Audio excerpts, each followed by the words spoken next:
All right, welcome back to the Opportunity Cost Podcast. My name is Andrew. And I'm Suraj. Let's get started, Suraj. What are we doing today? You have you have a plan, don't you? I know I do have a plan. We're gonna ask each other some questions that it's more impromptu, so we don't know what the questions are. Okay, I'll go first. What's ROI? Return on investment.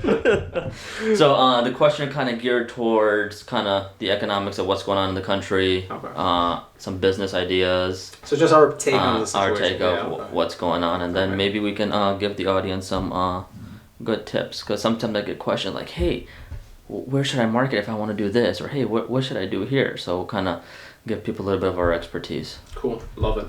Alrighty. If you could pick... Oh, I get to pick? Your top 10 stocks. My top 10 stocks that you want your portfolio going into. If you asked me last year, I'd still say tech. I'd be like, technology stocks. I like it. Mm-hmm. But as of today, I hate technology stocks. I absolutely hate them all. Mm-hmm. The fact is, I have a lot of tech stocks right now where I'm not going to sell it. I don't care if it goes down to zero. I'm just not selling it. But I feel that people are thinking like, oh, this is the bottom, this is the worst it's going to get. Mm-hmm. It's still going to go at a discounted rate for at least like another 8 months. Like, absolutely. Stocks are still going to go down, everything. So, I mean, buy in, but slowly, but the ones I like is still going to be Apple. A lot of people are like, oh, Apple, whatever. There's both parties. There's people saying, oh, short Apple. There are people saying, no, buy Apple right now. I'm one of those guys who's like, buy Apple. One stock I bought that I really think was kind of just like a spur of the moment was Roblox. I bought Roblox. Exactly. Really, really don't know why I did it, but now I'm stuck with it, so I'm keeping it.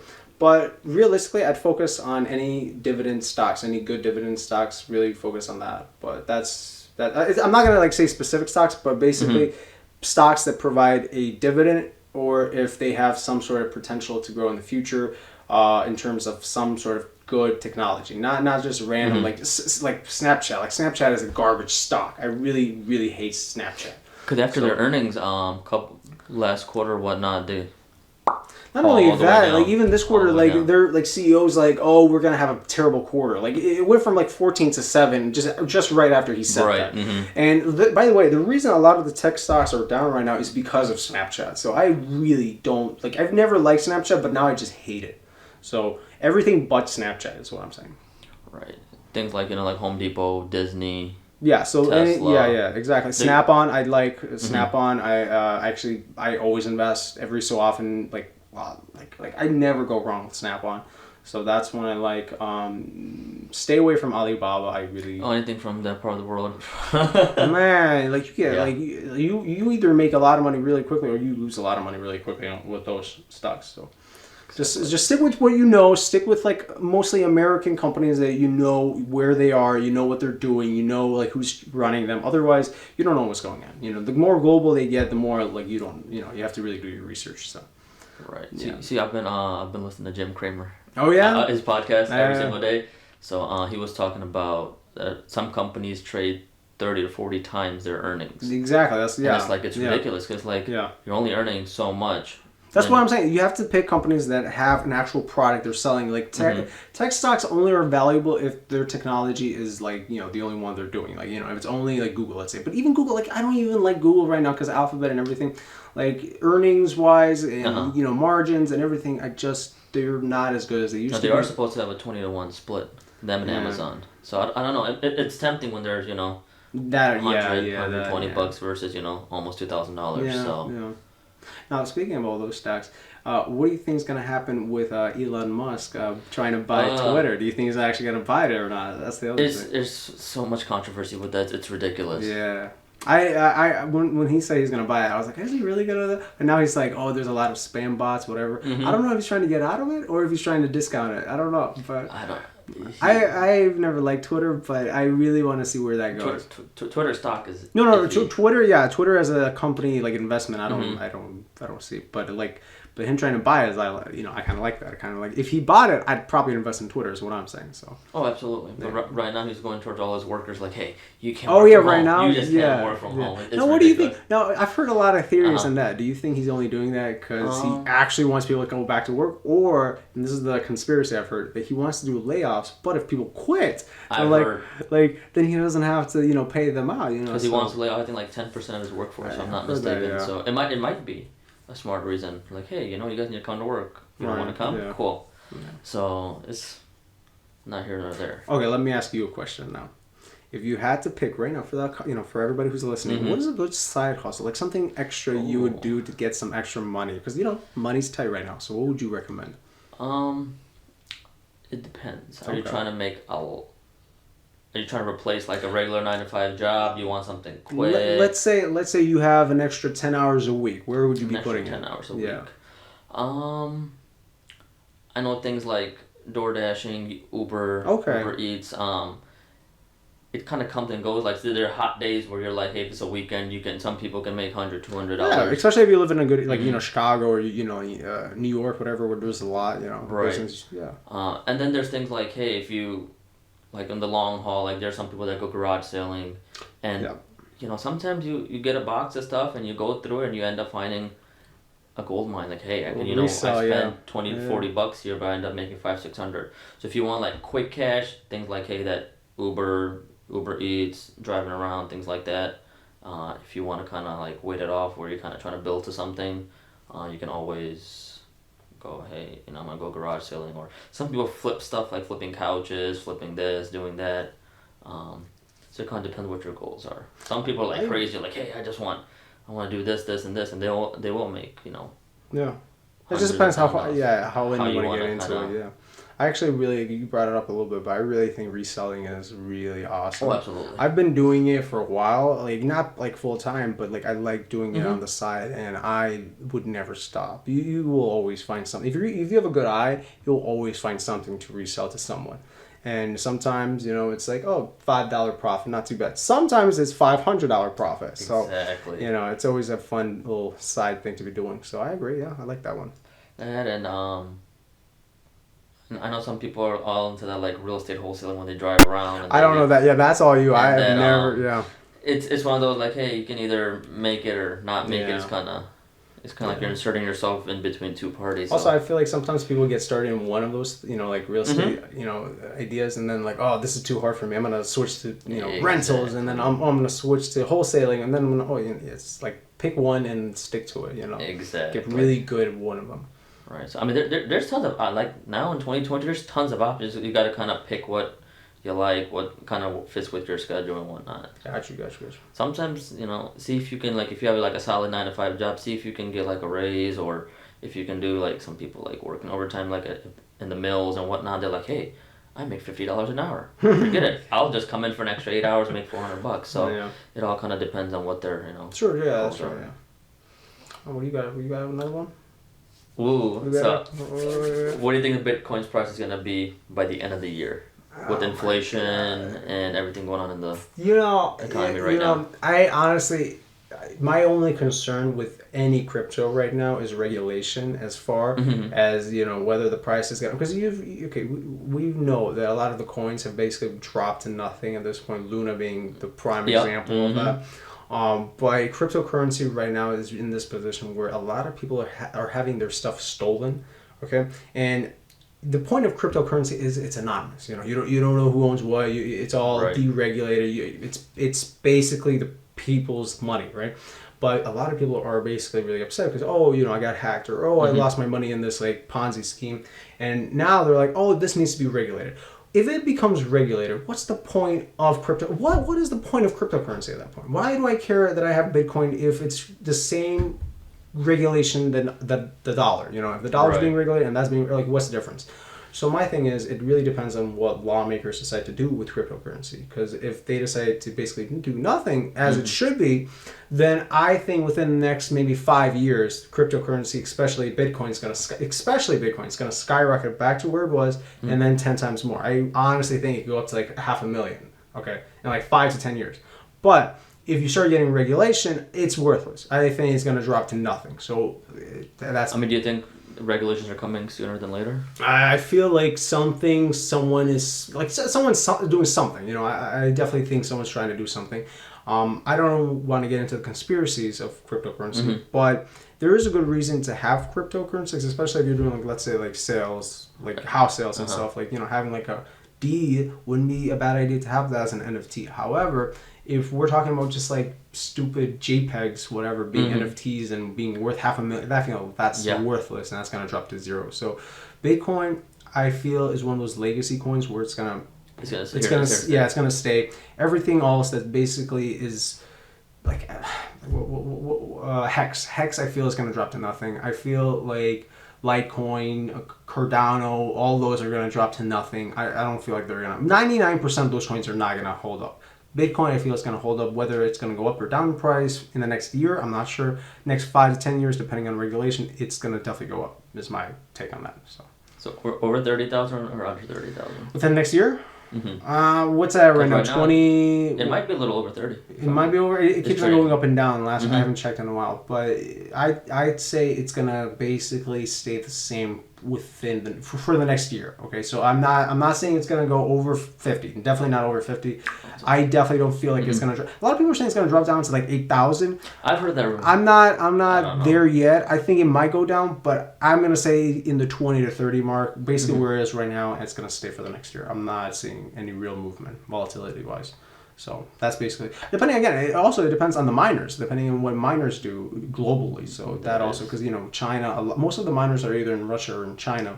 Right. So, yeah, I don't know, man. But I'm going to go and say it's going to stay exactly where it is right now in the 20 to 30 range. Or at 30, whatever, 40 so some range. people might want to load up on it, because it was at 60. So are you gonna load up? Are you loading up? Is that your plan? That might be the plan. That You might be the said plan. 1 million, so I definitely I would. It has a bright future. If you have some extra cash, why not? You know, might as well put Bitcoin in. for sure. Definitely don't put in Dogecoin. I don't like these little meme coins. Yeah, meme coins. Don't be doing meme coins. You know, I don't care what Elon says. Meme coins. Those things are ridiculous. No, definitely no Dogecoin. Not bad. Yeah. If you can recommend one book. Okay. I got it. You know what it is? How to Win and Influence Friends by Dale Carnegie. I might have messed up the name, but you know the one? I've heard of it. Yeah, that one I love. I've reread it every single chapter, every so often for at least the last 5 years. There are so many experiments they talk about in that book where how to win and influence. Man, I'm messing up that name, but I know how to influence people. Yeah, that book has changed my entire perception of how to like go into like certain projects and certain situations and basically reevaluate. That's actually the first time I ever read about the experiment they did with vacuum cleaners in, I think it was like either Walmart or somewhere, where they would put 3 different vacuums and price them 3 differently ways, but they knew which one people were going to buy. So if you had one that was, let's say, $50, one that was $20, and one that was $100, you knew that people would be buying the $50 one because nobody wants the cheapest thing. Exactly. And they're like, well, I'm not going to buy the most expensive thing because that's too expensive, so I'm going to go with the middle product. So that's a very good strategy. So always come up with 3 different price strategies or 3 different price choices. So people would always go with the one you want to go. If you want to, you know, if you want them to spend $100, come out with a $250 option and come out with a $50 option. You know, but if you want them to buy the 100 one, you need kind of that strategy. So I really like that, and that book goes into a lot of, you know, those kind of like examples, those different types of like marketing strategies. So I like that book. That's my recommendation. I just finished the 10x rule from Grant Cardone, yeah, and it kind of like reiterated the way that I've been thinking for a while now. Because it literally, he had an example. He said, look, if you are driving and someone rear ends you, he said the insurance company is still going to bump up your rates because you got into a car accident. That's true, yeah. And he said you still have to take responsibility because you chose to drive at that time of day. You chose to be in that lane. And you chose to be in front of that car when it rear-ended you. So it kind of made me think like, hey, a lot of us tend to sometimes be like, well, something bad happened, but we're not responsible for it, or we're not. That brings me to a very good side question for you. Okay, so driving a car. Let's put it this way. Let's say you have like $5 million in the bank. Okay, are you getting a new car or are you sticking with your beater? There's a guy, I think his name is Alex Mimosy, whatever, and he has the Mosey Mobile, whatever, like team. Basically, you can have $1 million in the bank, but you're driving like a Toyota Camry, 07 Toyota Camry. Do you think that's a good thing? Because a lot of, like, depending on the culture, or whatever, a lot of people would say, oh, if I want to do business in my, like, culture, I need to show up in a BMW. Like, I'm Ukrainian, that's a thing. If you show up in a beat up car to another Ukrainian, they're gonna be like, why would I do business with you? Exactly. So, like, what's your take on that? For tax purposes, it's smarter to kind of have a beat up car because that's your personal car. Yeah. And then if you're gonna get like a 6,000 pound or more heavier vehicle where you're writing that off, that's for business only, the IRS is gonna kind of catch on and say, well, you're writing off this entire car, but you're taking that car to the grocery store, you're taking that car to the mall. So I think why they do it is because they have the beat up car for their everyday use, and then for the business purposes, they're able to write that car off, if it be $200,000-$300,000 all at once, so they get that tax advantage. Okay.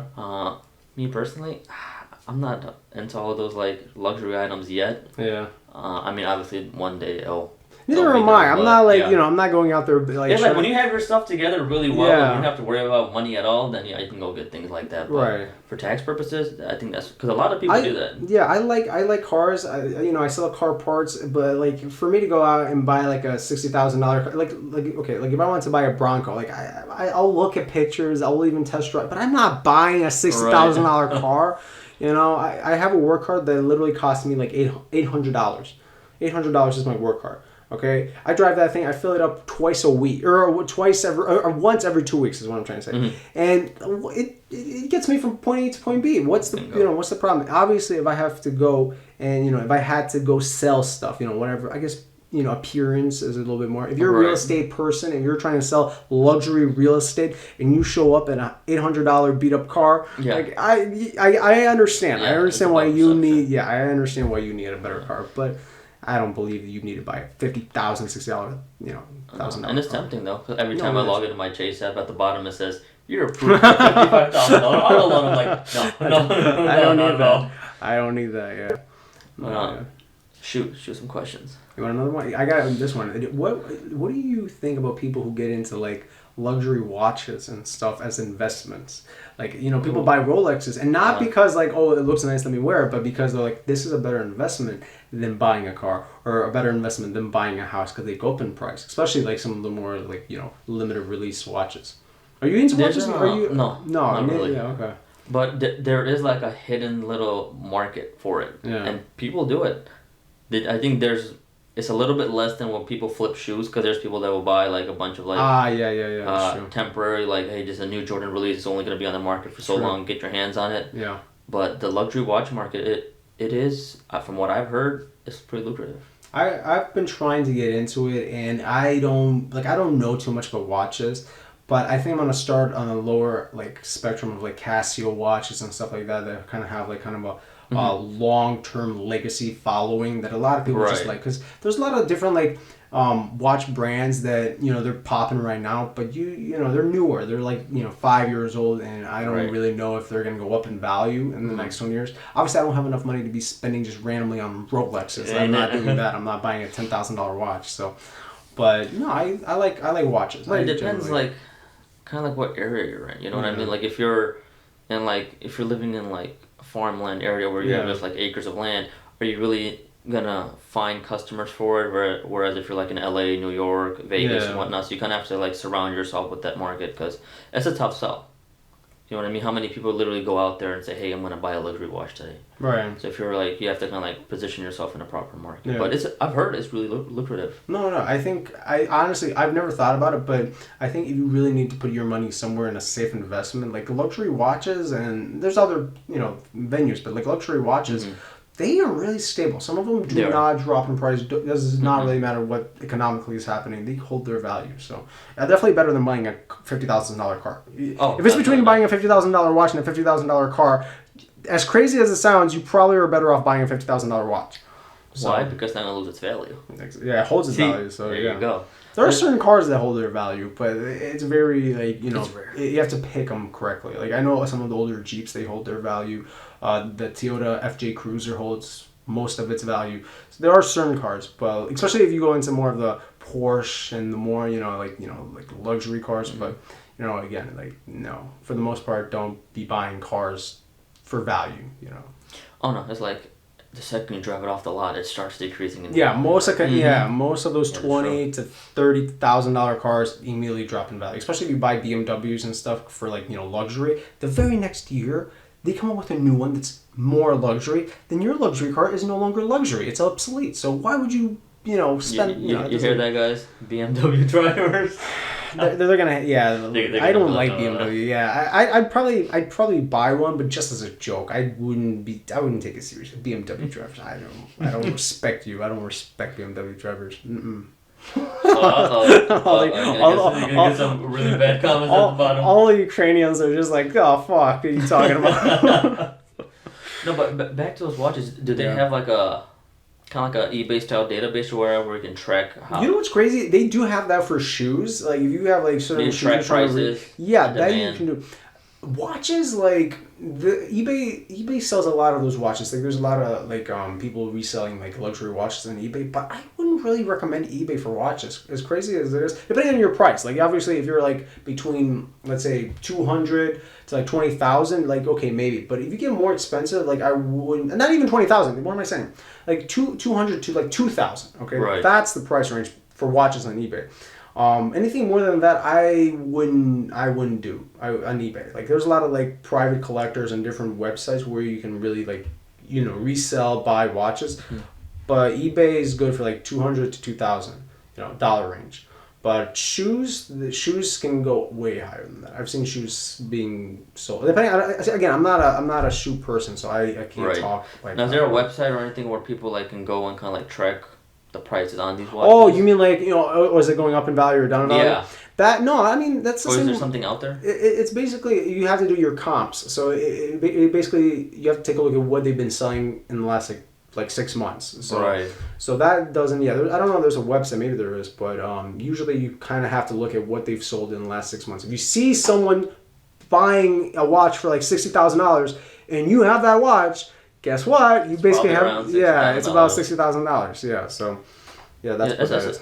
that's a pretty good business idea if you think about it. If someone's like really into watches, they can create like a website or whatnot where people are able to track those prices because Yeah.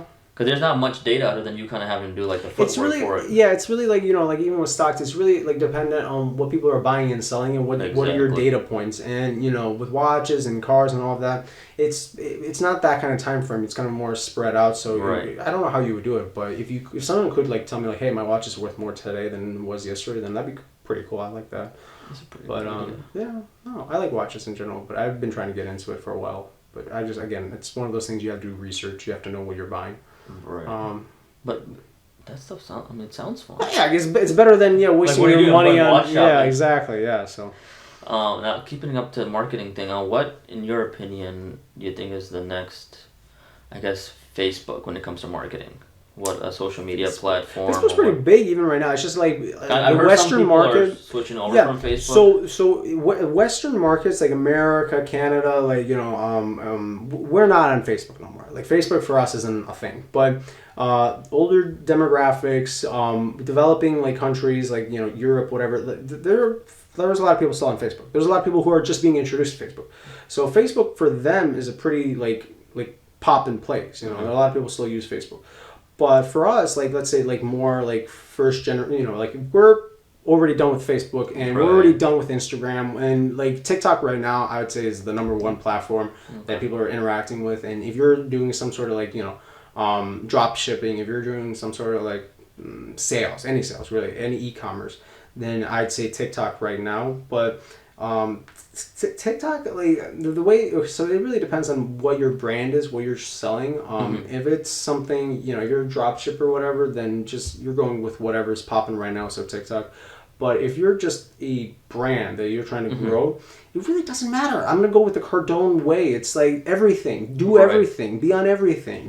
That's true. So it just depends what you are. Like, what are you trying to say? Is it a personal brand? Is it like a business brand? Is it just, hey, I need to sell this one product? Like, what's the cheapest way to doing that? So it just depends what you're trying to do. So it depends. Is my answer. It depends. Now, with your marketing background, what, other than the aspect of, hey, if you want to grow your following, you have to pump out content every single day and be all over. Yeah. Now, let's say you're too busy, or you're just kind of starting off, or you don't have enough money to hire somebody to take the pictures or make the videos for you. What's option number 2 to grow your following? I honestly, and this is one of those things where do what I say and don't do what I do, because I'm really lazy with this. But marketing, again, it depends what you're marketing. But if you're someone who wants to basically market passively and not actively, then you have to understand that you have to provide some sort of like a chronicle. There has to be some sort of storyline that people need to come back for. So great thing I've seen on TikTok is people basically say one story, but they break the story up into like 4 different parts, or they'll build it into a series where people basically come back. They're like, hey, what happened next? What happened next? A lot of people on YouTube do the same thing. They basically break it up where people are coming back every week. And a lot of TV shows do this, you know, they used to do it like this, where you come back. So if you're someone who doesn't have time, or if you don't have the money or whatever to be hiring all these people, create some sort of flow, some sort of structure where, you know, people need to come back to see. Like if your first piece of content works and it goes viral or semi-viral and people are liking your story, create it in a way where people have to come back to see part 2 and part 3. So I'll give you an example. If someone's going, let's say, on a fitness journey, they're trying to like, you know, like be a fitness influencer, breaking it down to a 12-week like, you know, like series is a pretty good strategy. And in that context, you really only have to be posting once every day or once every week. You don't really need to be posting every single day 12 times a day. You don't really need to do that. Right. But if you're just building your brand from nothing and you don't really like showcase anything, you don't really, you know, you're just a personality that's doing stuff, right, then you either have to find a lane or you have to go down the, hey, I have to post like 20 times a day. Like if that's, it just depends on what your story is and what you're trying to do. But if you're posting less, it has to be more quality, better, you know, storytelling.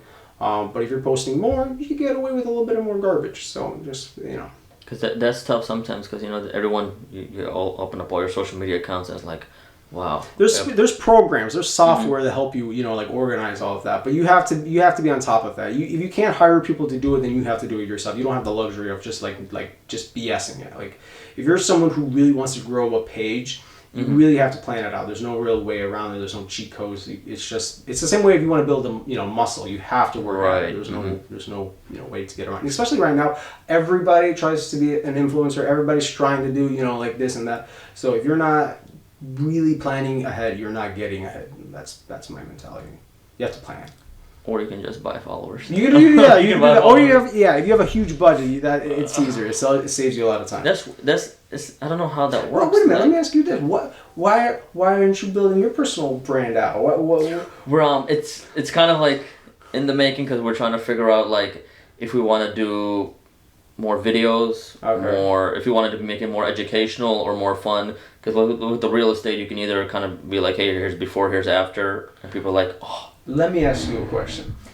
If you didn't have real estate today, if you didn't have real estate, you basically, let's say someone gave you, I don't know where it's up for, but it's fine.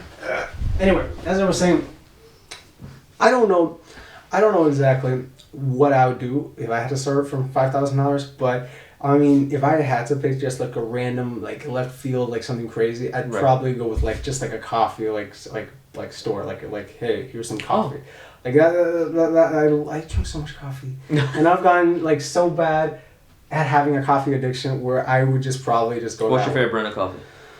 So here's the thing, brand wise, a lot of people don't know this. A lot of the brands in the store are basically made by the same company. It's basically what is that, K-Cup company, Cougar or whatever it is. They're the only ones basically making McDonald's. They're making not Panda. What's the other one? Dunkin', Starbucks. No, Dunkin's different. Dunkin makes their own. Yeah, Dunkin' has their own thing, but Starbucks, McDonald's, or I'm sorry, it depends on what kind of coffee. But basically, they're all being made by one company, one or two companies. So my thing is, it depends on what kind of roast it is, and if it's being made by that company or a local company. Okay, local companies tend to taste a little bit better because they source their ingredients from outside of the country. They have a little bit of better bean. So I try to see where the coffee is actually coming from. So that kind of depends on that. And also sometimes the company, even if it has the same brand, has different beans depending on what time of year and where they're getting those beans from. So you can have the same exact coffee brand, but it's a different coffee like flavors profile. So you know, you just have to look at the back of the label and be like, oh, I like this. But I never go with the traditional like McDonald's one or whatever. They're too acidic. I drink it and I'm like, you know, if I get it at McDonald's, it's one thing. But if I buy them at the store, it's just I don't like those. I don't like. Because I'm addicted to the Starbucks French roast. That stuff's really good. I like that too. Yeah, that's I like that. Yeah, I've had that. Yeah. It's really good. Yeah. Before we go, quick question. All right. What are the gas prices going to be before the end of the year? Oh my god, I can't. Before we hit I can't. November and December. Give us a number. You know what's crazy? I think as soon as we start getting into more of the election season, we'll start seeing gas prices go down. Mm-hmm. So until then, it's only going to get worse. And I feel like in our area where we're at right now, I think I got gas the other day, it was like $5.30. So I'm going to be very sad and, you know, what was it? Not optimistic. What's the other one? Pessimistic. I'm going to be pessimistic. I'm going to say $6. I'm going to say we're going to hit $6. I think by the end of the year, December, it's going to go a little bit down. I think we're going to get back to like under $5, but it's going to hit $6 before it hits $5. I think so. Yep. Absolutely. So that's my prediction. Same. Yeah, I think between $4.50 and $5. Honestly, it's getting tough to live with a gas car. Like, you know, it's just like, what are my options? Getting a scooter or an electric car? I don't know. It is. Maybe an electric scooter. Maybe that's the option. Everybody needs to go. Everybody gets an electric scooter. That's it. No more gas. Yeah, gas is ridiculous. Or you know what? We could go the other way. Let's just go get diesel. let's just say fuck it. Now, are diesel prices they're kind of standard right now? They're more expensive than they've ever been, but from gas, right? Like you're not really I mean, they're not really that much different at this point. Like you're only maybe like 80, maybe 70 cents apart. Like it's really not that different. So look, realistically, if you had a diesel truck right now, you're not really paying that much more than someone who's like, got a gas car. Like it depends where you live and what your prices are. But and I end up being a little bit hyperbolic, but. But yeah, no. California's almost $10. I hate California. It's ridiculous. Why would you? Even if you're a millionaire, why would you put up with that? Why would you put up with that? That is just crazy. I don't care how much money you have. I heard in California they're actually giving people 10% when they purchase real estate, like a single family home or whatnot, at closing. So if you buy a $900,000 in the state of California, so they will give you 10% towards closing. So if you buy $1 million house, you'll get a $100,000 check from the state of California. Now, okay, in my opinion, actually, let me ask your opinion. Do you think that's a smart idea or not? Well, I think they're losing so much population, like states that are a lot more. But doesn't that just incentivize like people to raise the price if they know that the government's going to pay for it? In a way, it is true. Like if I'm selling a house and I know the government's going to pay me, or not me, but like pay the buyer 10%, whatever. Why would I not? No, I'm sure there's some legal loopholes or whatnot, but that's what the headline said. It's a 10% at closing. I feel at a certain point, throwing money at a problem doesn't solve the problem. So, California. Everyone's leaving California. It's too expensive. I know like younger people right now are going to California for like because whenever it gets hot outside, people tend to like go wherever there's more water and you get the shores. But no, I don't know. I can't stand it. I hear these things, and by the way, what's really crazy? Most of California isn't like that. It's just certain parts of California that like elect these people, and they're like, yes, we need these policies, and like prices go up. But it's not most of California. Most of California is pretty reasonable. If you go outside of like San Diego, outside of like you got the big cities, yeah, outside of the big cities, like people are reasonable. They're like, yeah, this is crazy, but I don't know. I mean, until they decide it's crazy, I guess nothing's gonna change. But I mean, whatever. I don't see it changing either anytime soon. This is why you have to put your money into Bitcoin. Inflation it's crazy. So. But before we go, should we give the viewers a little bit of a sneak peek what we're gonna do next time? Are we gonna be in the outdoors? Or? I have a plan. Yeah, I think so. I think we gotta plan it out. But I think we're gonna be in a travel kind of scene where we're going outside of the studio. We're gonna do some stuff, and I think people need to stick around, see what that's all about. We need to post like a trailer or like a teaser. So we can. I think so. Yeah, I think we need to do that. Teaser. Absolutely. Yeah, so people are intrigued by it. So look out for those trailers. They're gonna be popping soon, right after this. And again, man, if you're not subscribed, what are you doing? Exactly. Why? You must not want to get your money right. You must not want to know what's going on. We're not doing this to make money. We're doing this because we have money. This is the difference. Why do you not want to make money? Come on, man. Maybe you just don't know how. Maybe you just don't know how to. You know, we need to bring a guest on. There's a few people I know that we know. I'm sure there are that, tons of people. Yeah, that's what I'm Exactly. saying. We need guests. There are people making money that we need to bring on. They're to the making show. more money than we are. We need to bring them to the show, and we need Yep. to learn. We need to take notes. Okay? Exactly. So that's what we need to do. All right, I think that's it for this episode. That's And we'll see you guys in the next one. See you next time.